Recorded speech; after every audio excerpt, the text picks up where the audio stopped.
Welcome to Relationships Through the Looking Glass. You have now entered the In Betweens, the series of episodes between seasons that focus on absolutely anything. I really don't know what might come up in these topics, but what I do know, the content you'll listen to, you'll definitely find something that you can utilize in your own relationships. So sit back and relax, and let's get started. You know. Hello, everybody. Welcome to our fifth episode, maybe fourth. I don't know. In the In Between series, our series between the second and third seasons, and today we're going to be talking about uncommon opinions. Right? Just hear me out. So we are going to be on here today, myself, Nicole, and Keisha, about our uncommon opinions, and we're going to defend them. And we're curious to see if there's anybody out there who kind of share our beliefs in some of these opinions. So we're going to jump right in. This might not be as long as what we typically do, but it should definitely be entertaining. So I'm going to start with mine. My first uncommon opinion is I feel that it's completely okay once you get married or in a committed relationship. You don't have to live together. Like, I really feel that it is okay to live in separate locations, and like the whole long distance relationship is completely fine. So I'm going to go to Keisha and Nicole so they can ask me some questions on why I feel this way so I can defend my answer. So you guys let me have it. Well.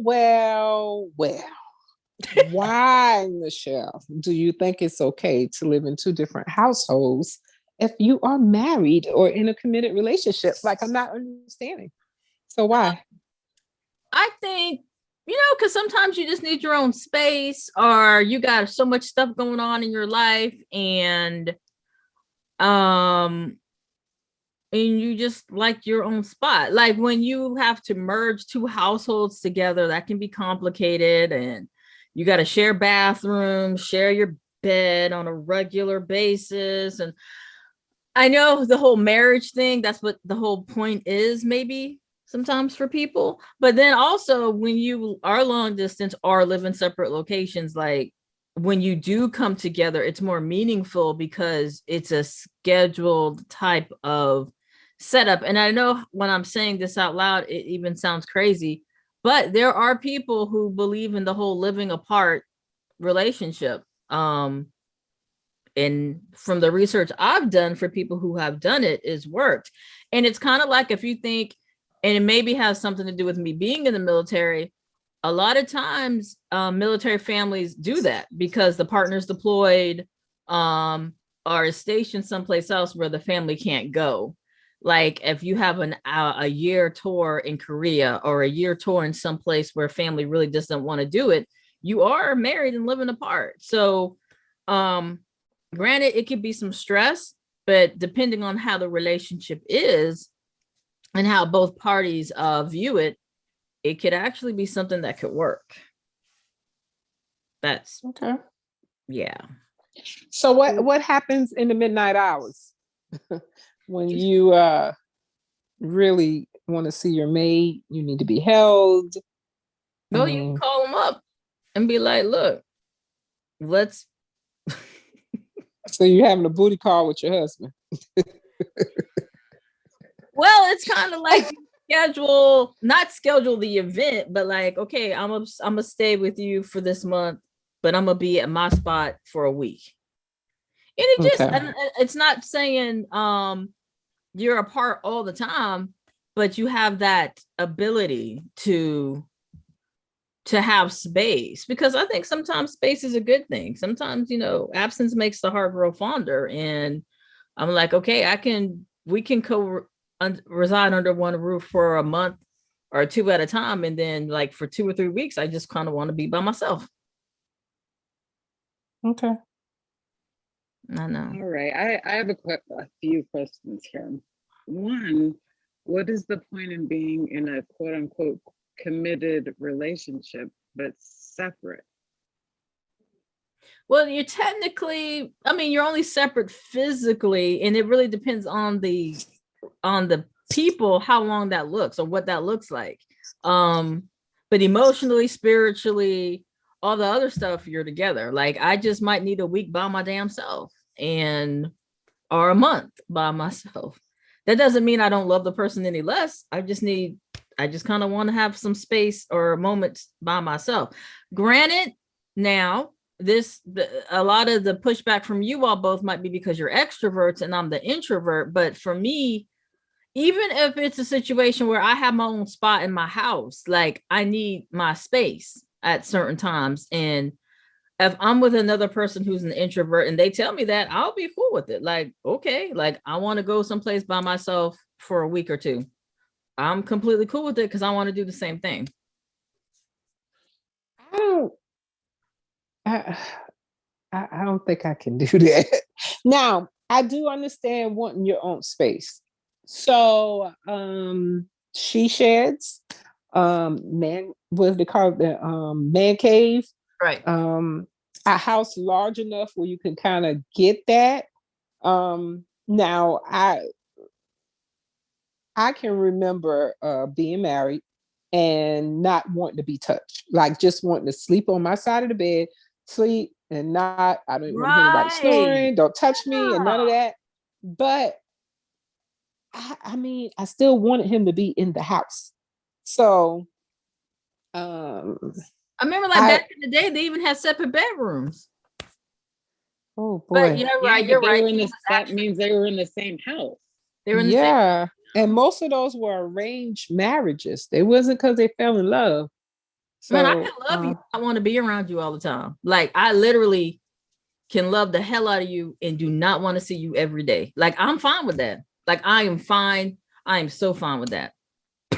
Okay, so if you let's talk about this. So let's say for pretend you are in a relationship with someone that doesn't live in the same state as you, and you have conflict with that person because you're not together. How do you resolve that type of situation? So I think for a situation like that, I mean, both parties would have to be in agreement. So if I'm like, you know what, it's cool. I need to have 2 weeks by myself solo in my own little spot or whatever, or we have like a whatever type of arrangement, the other person has to be cool with it. If the other person isn't cool with it, then deal's off. Now, if it's a situation where the other person's cool with it and we have a conflict, we're going to have to address it. So it's not like a situation where it's like you stay in your corner and I stay in mine. It's more of when I need time to myself, I can take it. Or if my job requires me to be in this different location, you don't want to move there, but we don't want to give up on the relationship. There's an understanding of that. And I don't find that to be an issue. Like there's sometimes where people get a job in a little different location. The other person might have an amazing job where they're at and they don't want to leave it. So they have to figure out how to co-reside in different locations.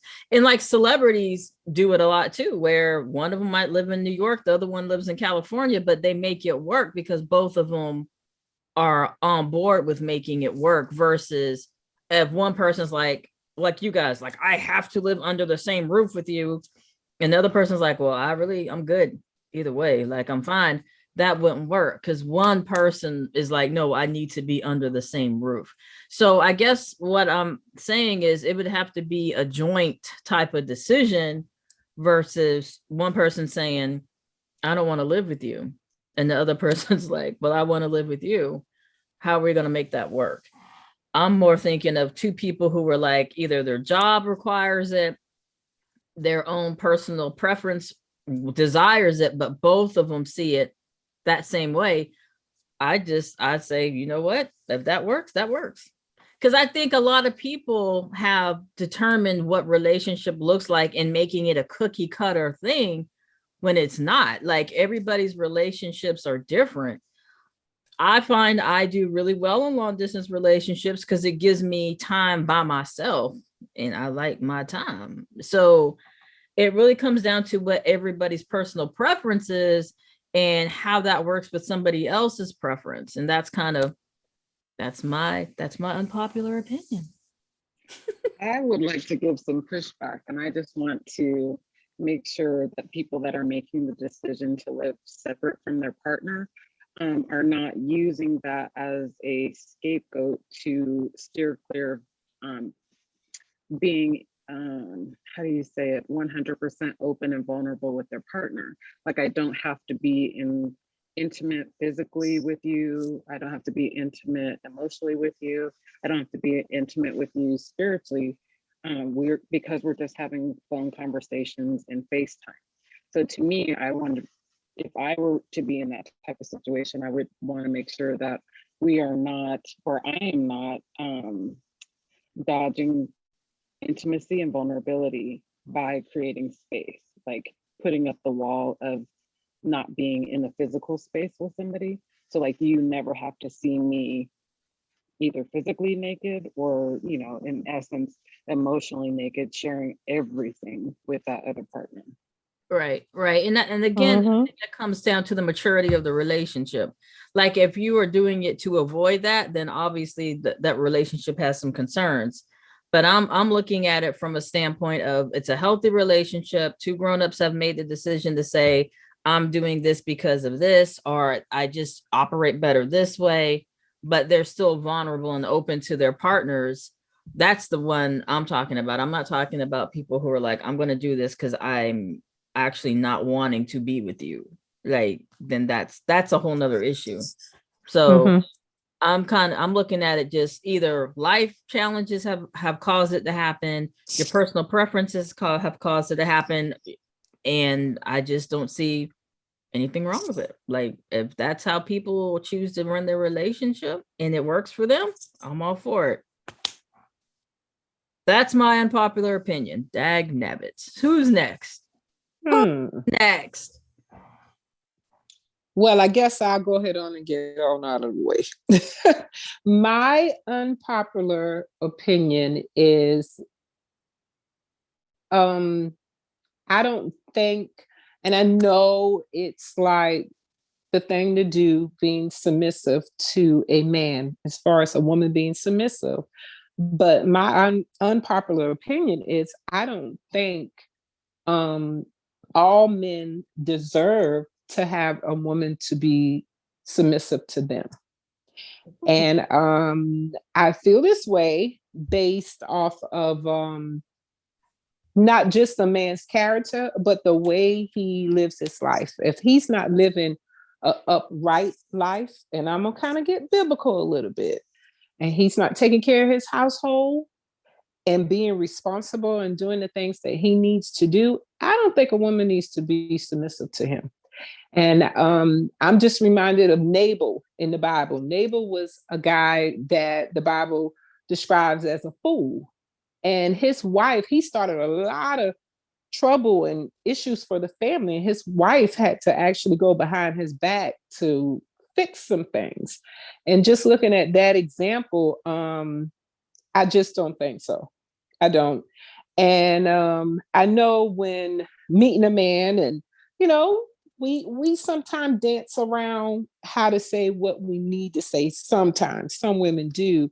And dancing around that, we try, and that's still a form of being submissive. I believe so too, because you're careful in what you say and how you approach it. But I just don't agree with being submissive to, not all men deserve this. That's just my uncommon opinion, unpopular opinion. Now, I literally can't really give you pushback because I agree 110% with what you just said. But I will let, because we need some pushback, I'll let you know what I was told. I was told, and this was from a religious individual, that it should not be dependent on somebody else playing their role. You need to focus on playing yours. And basically saying, it doesn't matter if the man is a leader or not, your role is to be submissive to him. And I was like, oh, well, that just doesn't seem to make sense to me. And he was like, well, you focus on your role and he can focus on his, but I should not be changing how I'm supposed to be in this relationship as a helpmate dependent on somebody else. That's what I was told. I agree and disagree. The book of Proverbs, and I know this is not a Bible study, but the book of Proverbs describe women's role.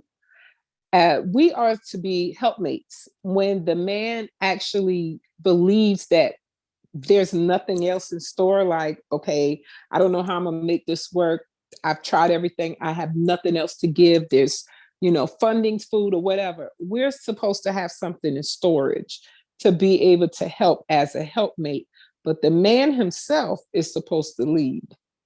And I've seen women who have been submissive to men who was not in a leadership role, and it tear them down. It tore down their confidence, tore down their credit, it tore down their character, it tore down a whole lot of stuff.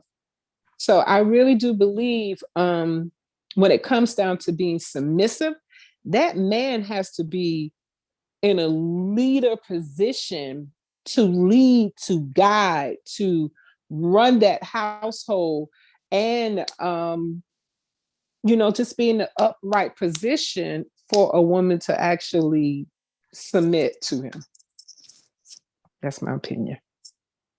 So, is your opinion that when they are only in their upright, in their upright position, is when the woman is supposed to be submissive? Well, I would say this. No, I would say this, and this may sound like I'm taking some of my words back. As you're dating this person, you're getting to know this person. I'm talking about committed relationships. When you see the signs, the red flags, then you know this is not somebody that you need to allow yourself to get in such a committed relationship with, so that submission begin to take place. So no.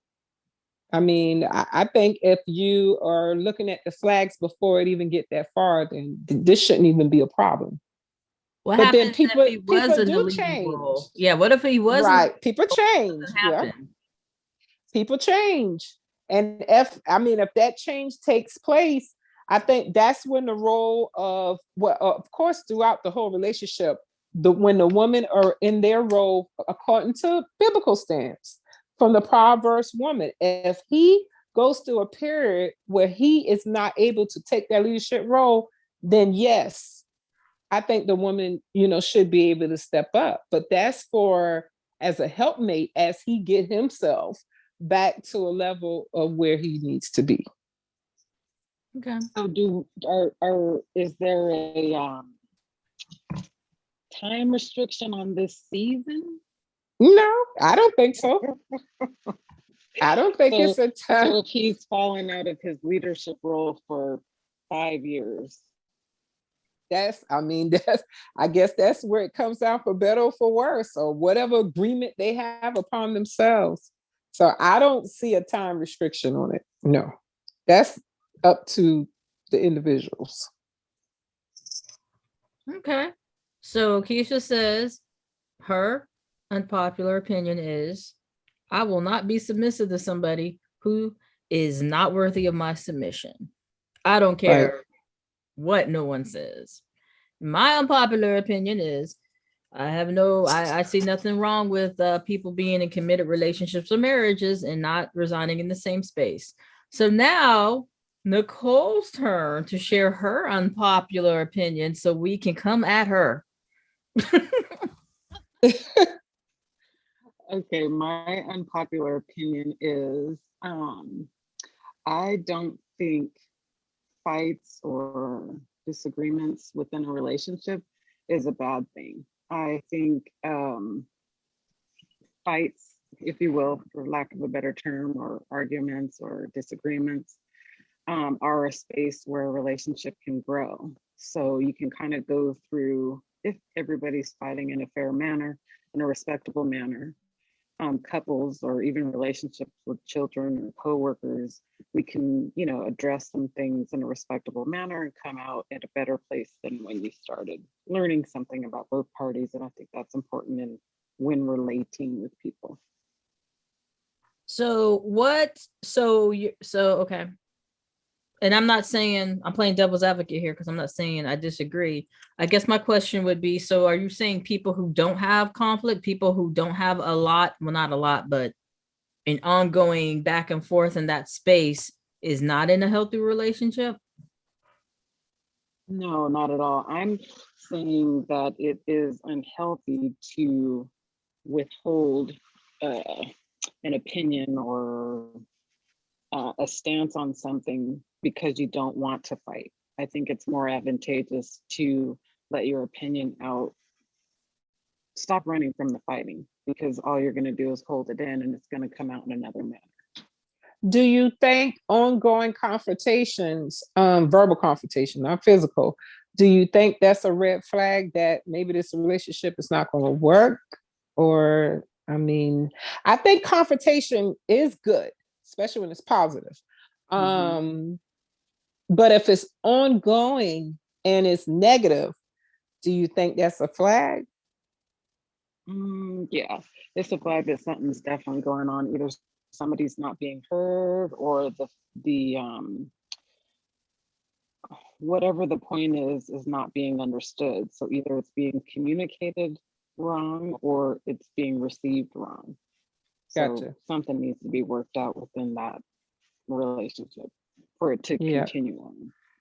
And just that, many times with women, this is just a point I want to make. If we don't get like closure or clear understanding or feel like our mate heard us when we're trying to talk out how we feel and they just shut down, even if we let it go temporarily, it's not going away. It's going to come back up. So, that could be, I get what you're saying. Here's a little tip for that for our listeners. One thing that women tend to do is we tend to say 1,000 words for one sentence, So when we are speaking, men and women, to clarify what you're saying, you can say, "What did you receive from what I just said?" And then have the person repeat back what they got from what you just said. And if that's not matching up, then more conversation needs to be had. Okay. That was a good question, Keisha, because I was really wondering, okay, how much is too much? How much conflict is too much conflict? You know what I'm saying? I think it's an awesome thing to be able to address the conflict and not bury it down. But where is that cutoff to say, okay, now this is a little bit too much conflict now?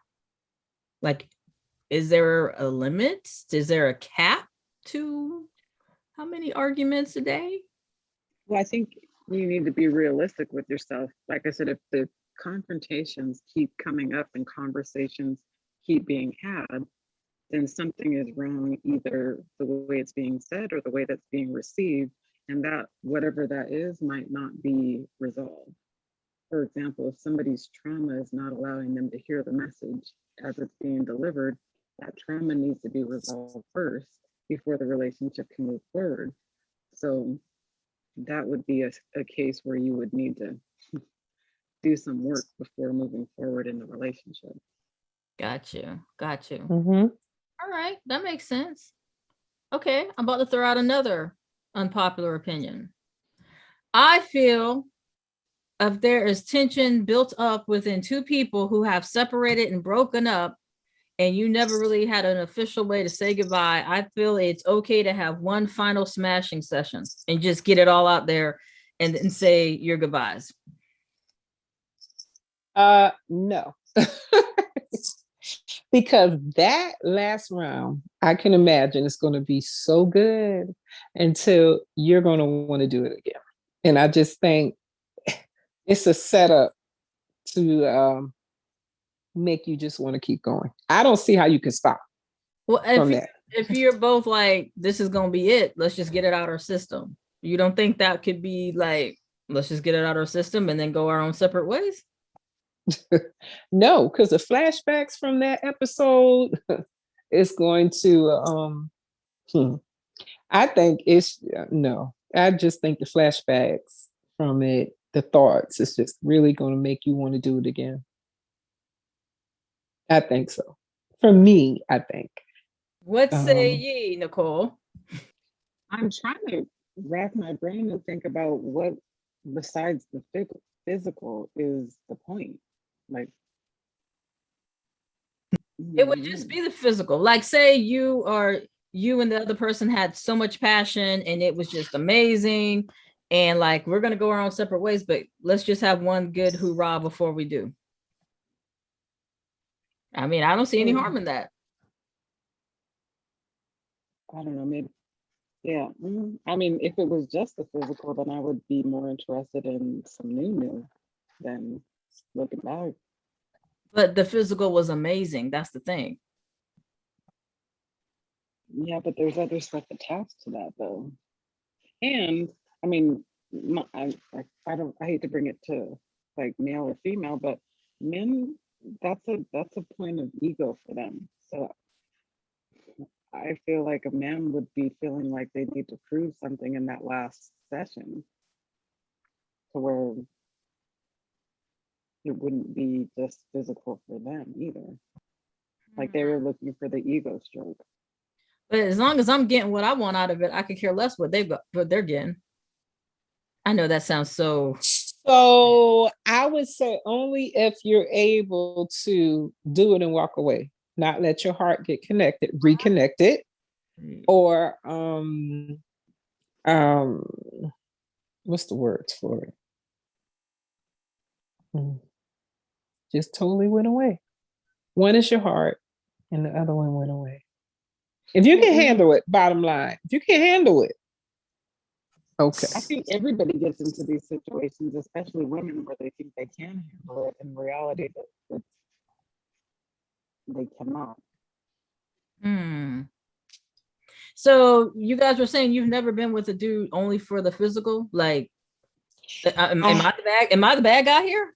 No. You're not the bad guy, but I can speak for myself. You're not the bad guy, but the person that I've been with, it was just for the physical. I never had any type of connection as far as, feelings on that level of, I sincerely care about this person. Like if this person wasn't in my life, I'm going to go through this, the sad, depressive breakup symptoms. So no, if it was just what it was, then sure. But if it's someone that I actually have feelings for, it's kind of hard. It's almost like you're opening yourself back up again to this person, not just in a physical way, but emotionally too. So.